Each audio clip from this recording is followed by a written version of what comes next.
Working Cows Podcast, Episode 15. Welcome to the podcast that gives producers a platform to discuss and share paradigm-challenging practices. Practices that have increased the effectiveness of their operation and the joy that their families have received from this lifestyle.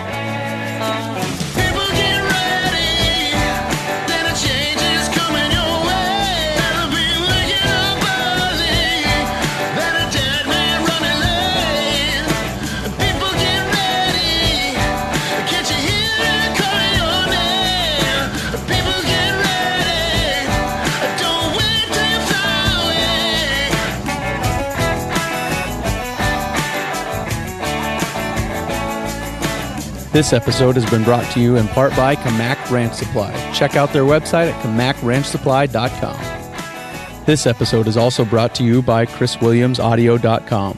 Head on over to chriswilliamsaudio.com for all your audio production needs. Howdy, everybody. I wanted to take some time as I introduce this episode to make sure that you are aware of my wife's blog. She is blogging weekly, workingcows.net/blog. workingcows.net/blog. So go ahead and check that out. Released at the same time as these episodes right there on Monday mornings. So be sure to check that out. I would also encourage you to check out the show notes page for this episode, workingcows.net/15, workingcows.net/15. Today on the show, we have Joe Mills. Joe is a producer from Indiana. He is a fourth-generation producer who has come alongside his dad, who was an early adopter of the no-till farming system and has made his farming practice decisions with conservation and stewardship in mind. Joe has been part of the operation since 2003 and continues the tradition of leaving the land in better condition than it was before they found it. As the fourth generation of Mills farming in Indiana, Joe and his wife Kelly look forward to being able to leave a great legacy of farming for their children if they choose to farm. Joe, thanks for joining me today on the Working Cows podcast. It's a pleasure to have you on. I'd like to give you an opportunity to share a little bit about what you're doing there and how things kind of look on your operation. Yeah, Clay, thanks for having me. Just sitting out here on a nice, dreary winter day in west central Indiana. All the chores are done, and now we get to talk to you. Yeah, it's good to have you. So what are your days like this time of year? Days this time of year, it seems like there's always a lot of trucking to do on the grain side, and then lots of hay to take out on the cattle side and make sure everything's eating and healthy, and wean calves aren't getting sick, and just making sure everything's in order. So what does your enterprise mix looks like then on your operation? We're pretty diversified. We've got the cattle, which are mostly Black Angus. We started out with eight heifers, probably about 20 or 25 years ago, and kind of grew our own herd from there. We've got a little bit of color in our herd now. We've bought couple groups of calves to feed out, and using the old eye test, we had a few heifers that we thought we might like to save. So kind of diversifying that way. I don't know if that's right or wrong to the purist, but it is what it is, and we'll keep saving our Angus heifers off the GeneMax test. And then on the grain side, typical Midwestern row crop farm, corn, soybeans, wheat, alfalfa, oats, and peas for cover crops, and rye for cover crop. Probably expand on that mix too. Sure. I was sitting in a Dave Pratt workshop last week, and he said that a good cow is a cow with a good gross margin, period. So, if only they all had great gross margins. Right. Yeah. But I think we get hung up on color. We get hung up on a lot of things. I think as humans that the cows don't care, and the guy eating the meat on his plate probably doesn't care. Unless somebody tells him otherwise, he might care then. I don't think you're going to find a lot of people that can tell you if that cow was black or white or red. And as long as a cow has a calf and gets it on the ground and it's healthy and it gains fast and finishes well, mission accomplished. Sure. You said you were buying in some calves to finish. What does that look like for you guys? We'll just buy some of the neighbors' calves, nothing in pot loads like out west. Here the cow herds are really small. I mean, we don't run hundreds of cows or calve out 1,000 heifers a year. Typical cow herd here is probably maybe 40 would be the average. So we'll buy groups of anywhere 15 to 70 at a time and finish out those. Sure. Gotcha. And what are you using to finish those out with? Well, it's pretty simple. We don't get too fancy. We don't have a TMR, or our lots aren't set up that way. I kind of wish they were, but we have them on pasture where they can access grass at all times. Always have a bale of hay if they need it, and then we finish them out on as much corn as they want to eat. We'll mix that corn with our own old style grinder mixer and throw whatever mineral we need in there. And we harvested our own rye this year and we had some left over, so we'll feed them a little bit of rye. I remember my grandfather, he's a little bit more adventurous and frugal. He'd come home with a bakery truckload of expired bread or sweet rolls. I've seen 55-gallon drums of taffy even. Yeah, you got to make something work. You got to find those untapped resources that are kind of specific to your region. There's some things that you're doing along those lines today, right? Yeah. Of course, we're in corn country. Corn is king. We don't have a lot of silage feeding going on here like we used to. You could drive almost, half a mile to a mile in any direction. Somebody's got a silo feeding calves, but those days are pretty well gone here.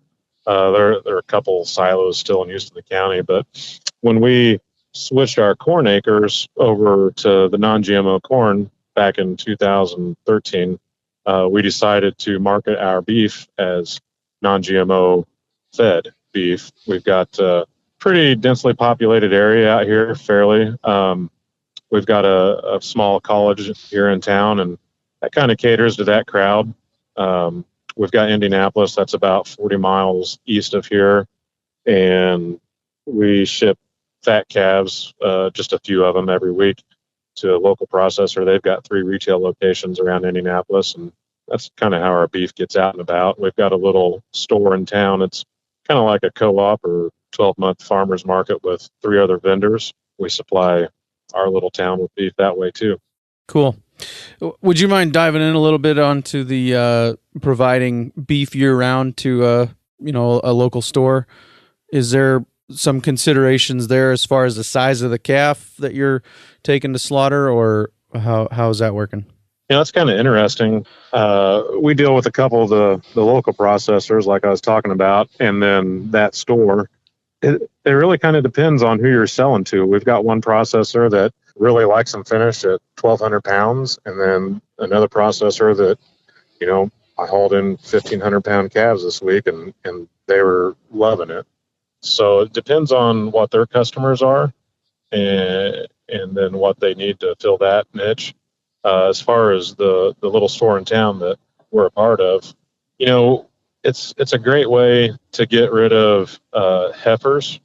Those heifers might only finish out the smaller end at 1,000, then up to maybe 1,250 or 1,300 pounds. But it seems like the heifers never bring as much on the open market. So it's a little bit of added value to us to be able to market that beef that's a little bit lighter weight or the wrong sex to that store in town.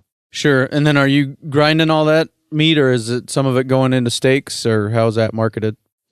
We actually cut it up like a freezer beef customer would want. So we've got the ground on there. We've got the steaks, the ribeyes, the fillets, whatever you want in there. We've got a few loyal customers that always want a tongue or a kidney or a heart. So that gets used up too. And speaking of ground, if we get a cull cow out here, we'll throw her in the feedlot for a little while and get her a little juicy, and that makes some really good ground. Absolutely. What kind of difference do you see as far as the weigh-up price versus what you're able to sell her for through a slaughter plant? Well, right now, cull cows like that are probably bringing, I'd say, 50 to 60 cents at the local sale barn. Most of the farmers do not ship direct to a packer plant here. Seems like there's more middlemen than we know what to do with. But so we can take that 50 or 55 cent cow and feed her a little bit, and then turn that around and get probably about $1.80 to $2 for her, by the time it's all said and done. Sure. Yeah. And how many days are you talking about feeding her? Probably about 90. Sure. If she's a younger one, 90. Now, if it's an older one, 8 or 10-year-old cow, she's not going to put on hardly anything. It just kind of depends on the shape at that age. If we do want to grind her for that store, or if we just want to ship her on down the line and not worry about her. Sure. Yep. We try to keep the quality high. Choice is where we're at most of the time. We do put some prime in there when we can. Absolutely. That's a good strategy. We had a talk with Aaron Berger of Nebraska Extension, and he talked about cow depreciation and some of the things that we talked about as ways to mitigate that risk of cow depreciation are some of the things that you're talking about with taking those heifers. I'm assuming these heifers that you're feeding out are heifers that fell out of the breeding herd, came up open or something? Some of the heifers are parts of the groups of calves that we've bought, and we don't have enough room to save every heifer we get through here. So those typically will go in the feedlot no matter what, because we don't know the genetics on those, and we don't know enough about to even test with something like GeneMax. We're not really sophisticated to look at the marbling with ultrasound here, so that's one we could check, I guess, if we really wanted to do it. But the heifers from our own herd that we test, they're the bottom dwellers of the GeneMax test. We try to keep the ones that score in the top 20% of what we get back, and the rest go out to the feedlot. And it's kind of interesting to see, and you know way more about this than I do, I'm sure, but how those tests are getting really correlated to what we see in the feedlot. More and more accurate all the time, I think, huh? Yeah, I definitely agree. Yep. And so are you guys marketing any calves in the fall? Or I guess maybe we should talk about calving season first before we ask that question. Yeah, typically we calve everything in the spring. We've had a couple hot, dry spells, and it kind of backed up some of the cows that didn't get bred.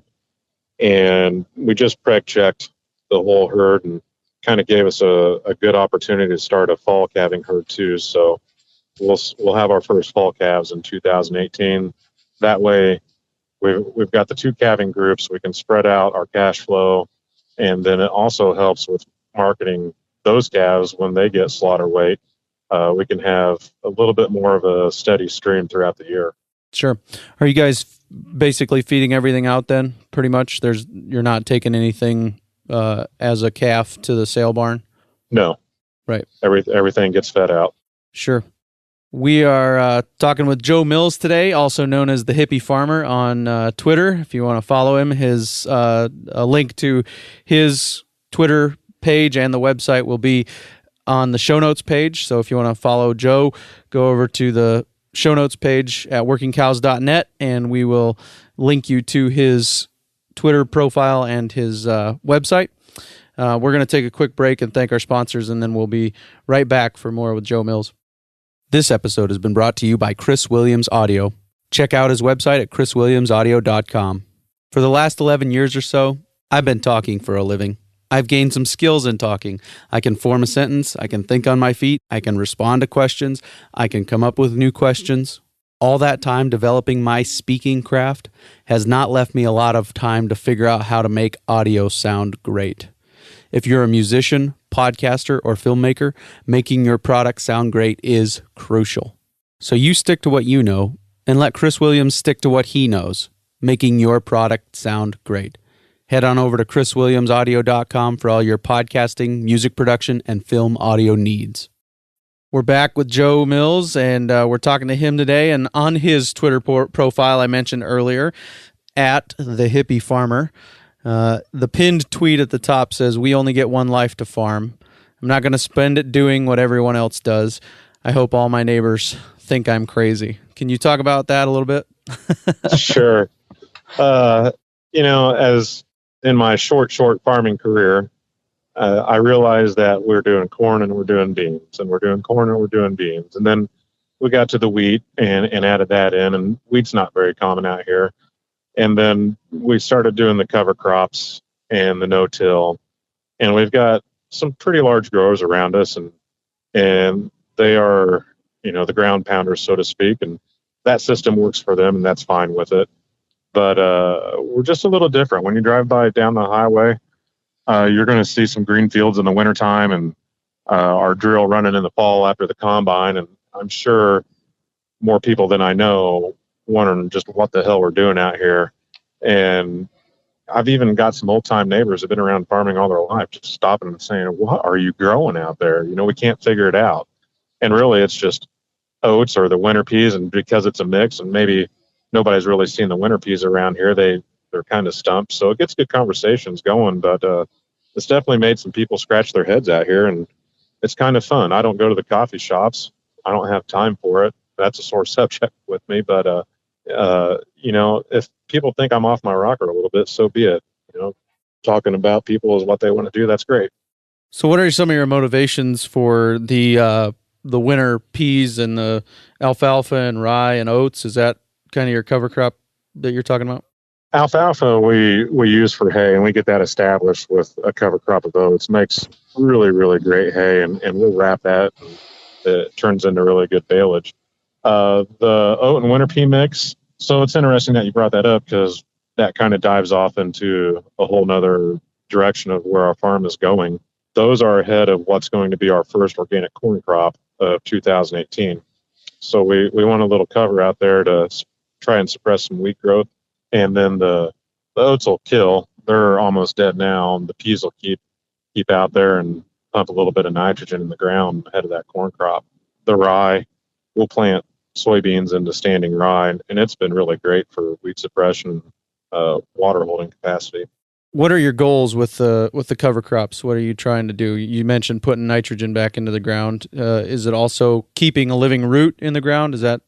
Yeah, keeping a living root in the ground. The more we go with this, the more we're seeing the benefits of that. I mean, those roots, alive or dead, they're feeding things in the soil, and there's more stuff going on than we can see with our eyes. There's so many unnamed organisms. But back to what's going on top, or what's going on top of the ground, our number one goal was erosion. We're real light soil here. We're kind of rolling. We'll get some wind, and even in the no-till system, I didn't expect wind erosion to be a factor at all, but it can be, and we get to see that in the snowbanks. So it's really nice when we've got a good, healthy cover crop of rye. The wind blows or the rain comes, and our soil's held, and we can see the difference just crossing a fence line to our neighbors, where they've worked that ground, and it'll blow away, when it gets dry and they're planting, or it'll wash away. We can see in some of those other fields where water has washed away the topsoil clear down to where the clay tiles are, and now those are exposed. You can't put that back, but that topsoil's running down on us, so be it. Right. I remember I grew up in western South Dakota, and so there is not a lot of crop ground out here. There is some irrigation here and there. A lot of that is alfalfa for hay to be fed to cows. There's some corn, not as much as there is when you get farther east. And when I went to Bible school, I was going out to Wisconsin, and I drove through my first blackout, which was a bare cornfield, and the wind was blowing across it, and it was just black soil blowing across the field, and I couldn't hardly see. I'd driven through a lot of whiteouts in western South Dakota, but that was my first blackout. Yeah, oh man, that would make my skin crawl. Why is that? Just, that soil that's blowing off. I mean, whether it's our property or somebody else's, how many years does it take to make what's blowing away right in front of your face? You can't just go put that back the next day with a spreader. I mean, I guess if it all blew up against a building and you could use a loader, but I mean, it's gone. Yeah. It's not how it happens typically. It goes around the building, it goes into the trees, you can't recover it, like you said. And it's, we only get one lifetime to farm, but you also only get one set of topsoil essentially to work with, and that, I think that's a lot of what you're talking about with erosion. Erosion is keeping that topsoil in place and healthy.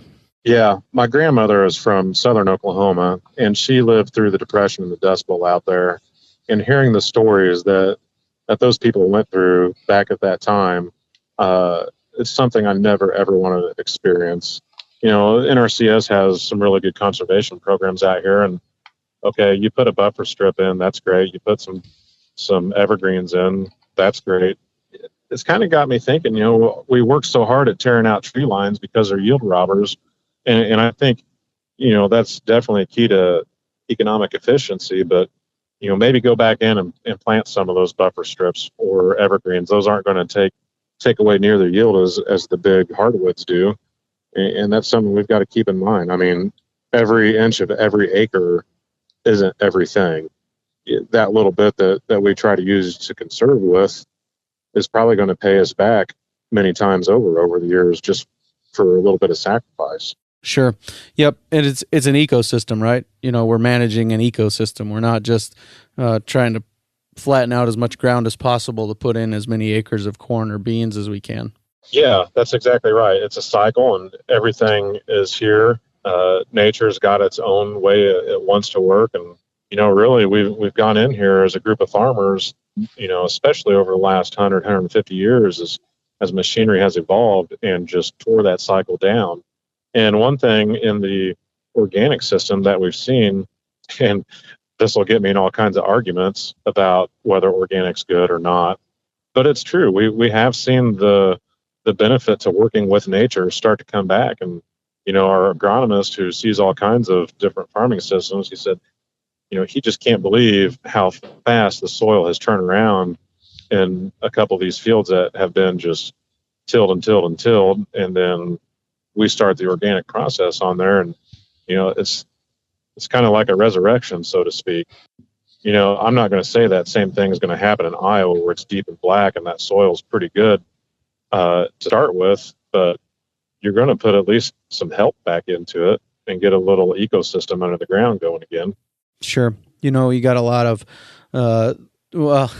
when I talk to my dad and talk about getting started, which is where I'm at right now, trying to get started in the ranching industry, and he said that he talks to some of these landowners around here who are second and third generation. He said, some of us started at second base. Other people are still at home plate swinging, trying to make contact, and I think it's the same with soil. Some people like in Iowa or Minnesota or some of those places, they start at second base. Other places, they're still swinging at home plate, trying to make contact. And the analogy being that you have a lot less margin for error than maybe some other people do. Yeah, and I agree with that. And even out here, I've got a good friend. He's, a first generation farmer. I mean, that doesn't happen very often. Everybody starts on second, like you said. It's kind of hard to explain, but it's simple. It's hard if you really want to take a look at everything, but the gist of it is, here's what we have. We have to make this last for not only us, but if we want my kids to farm, or if they want to farm, and if their kids want to farm, we can't go out and beat this soil type up that we have. I mean, we don't have a bank like in other parts of the country. Our topsoil is what you see is what you get, and it's pretty light. So we really have to pay attention here. I wish that we live 50 miles west of here in Illinois, where it's deep and flat and black, and we could concentrate on other things, but that's not the case. Yeah, you've got to adapt to your environment. What are some of the benefits that you guys have seen? You mentioned, almost a resurrection. What are some of the specific benefits that you have seen as a result of some of these different practices? So the biggest one and the most obvious one is going to be the rye that we plant the soybeans into. One of those fields I was telling you about that was been pretty beat up. We sowed a pretty good rye cover crop on there. We took a backhoe out and we dug a soil pit. And everybody sees the soil pit on the ads or seed or whatever for cover crops. And we got down in there because I wanted to see what's going on my own ground instead of what's in a magazine. And you can follow these roots down, at least 4 feet deep. And you can hold that soil and feel the tilth in it. And you can see some of the beneficial insects and bugs in there working. And then later on in the summertime, when it gets dry, that madder rye, you can pick it up and you can find moisture in the ground, where some other parts, across the fence that doesn't have that, it's hard as a rock. we're still pumping moisture to the beans, and that translates to yield. And also with that, Matt, we've had it where we don't have to make a second trip spraying. We just go around the edge of the field and hit the borders. This year we had transitional soybeans planted into rye like that, which never got a spray because you can't. We had to have it hand weeded around the edges for ragweed, but economically, those beans were our most profitable beans, and just by the yield number, they were, in the top 3 fields, just because of being able to conserve moisture. We got really dry here in July and August. Very cool. So this is the Working Cows podcast after all, and I'm as much of a soil nerd as the next guy, and really I think if you're gonna run cows, you really aren't a cowman, you're a grass man. And so these crops and these soils, and this is your most precious resource. You can replace genetics, you can replace cow herds, you can't replace soil. And so I do want to take a little bit of a turn back to the cow thing and just touch on one more thing listed on your Twitter profile, and that is in big all capital letters in your bio. It says beer cows. What's that all about? So beer cows, we have a partnership with Triton Brewing Company in Indianapolis, and I was on Twitter one day and they said, "Hey, we need a farmer. Our farmer quit." So I'm like, "Hey, what's this all about?" And they wanted somebody to come pick up their spent grains. So I said, "Well, let me come over there and check it out." I had it tested, and it tested like silage pretty much. So they've got 250-gallon chemical totes I cut the top off of. They fill them up at the brewery, then we turn them over out in the feedlot. And, in addition to the free choice hay and the corn, they've got free choice beer mash, as we call it. So that's where the beer cows come from. It's a really good deal for the brewery and us. We get the feed for just going over and getting it, and they don't have to pay a big disposal bill. And, it adds a little something to the diet. We originally started feeding it to our brood cows, and man, they had the slickest look on them. I mean, it kept them in really good shape. There's no alcohol in there, but if you want to know what it tastes like, it's like the consistency of oatmeal, a little bit drier, but with absolutely zero taste to it. Everything is cooked out of there. Sure. So, one thing to relate the cows to all the soil stuff we talked to, we've been starting to put in fences back.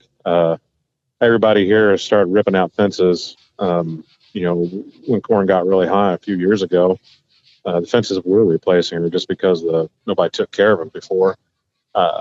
So my favorite thing, even though that I enjoy a good piece of brisket or a great steak as much as the next person does, I think my favorite thing about cattle now is that they poop everywhere. And that's proven to be a quick way to jumpstart that soil biology. So if I can get a lot of pooping going on, we're in good shape. Absolutely. Yep. You're I think maybe the third person that we've talked to that said something similar. We had Paul Youngnich on. We talked about bale grazing.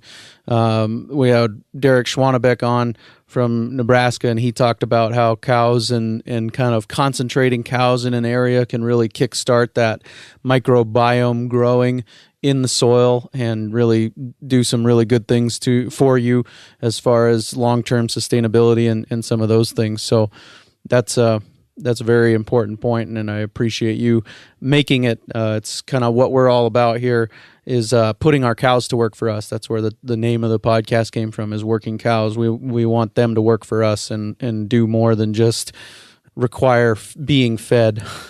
Yeah, because if you look at it that way, it's really frustrating. And it's something that you have to do, and you keep going out there, but then you turn around and think of the benefits that these animals can bring you and the rest of your farming system.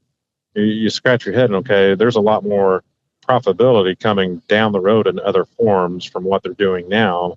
And maybe this is something we need to keep at and, build those fences back or be a little bit more intensive with our management and our grazing and a little bit more directional. Sure. So what have been some of your influences as far as the different things that you have done, the changes you've made, or what caused you to be willing to even step out there and be the subject of the coffee shop gossip? My dad, he's 62, I think, and he adopted no-till way back before I can remember. I mean, I think I was probably like 5, but he wasn't afraid to step out there and do that. And he got the hang of it and he learned it. And he's not one to always do what his dad did. And I think that kind of came to me through him.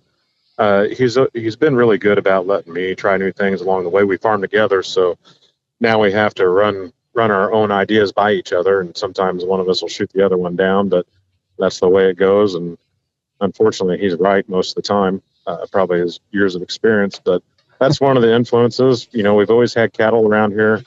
I'm the 4th generation in Indiana. I mean, people talk about generational farming. It means a lot to some people. Some it doesn't. I don't know. We're here now, and this is what we're managing. We've got some good neighbors around here as far as they think outside the box. Maybe not immediate neighbors, but regionally. Got a good friend about 20 miles from here. He's always kicking up good ideas crop wise, and he's actually the reason that we started going back to the non-GMO corn.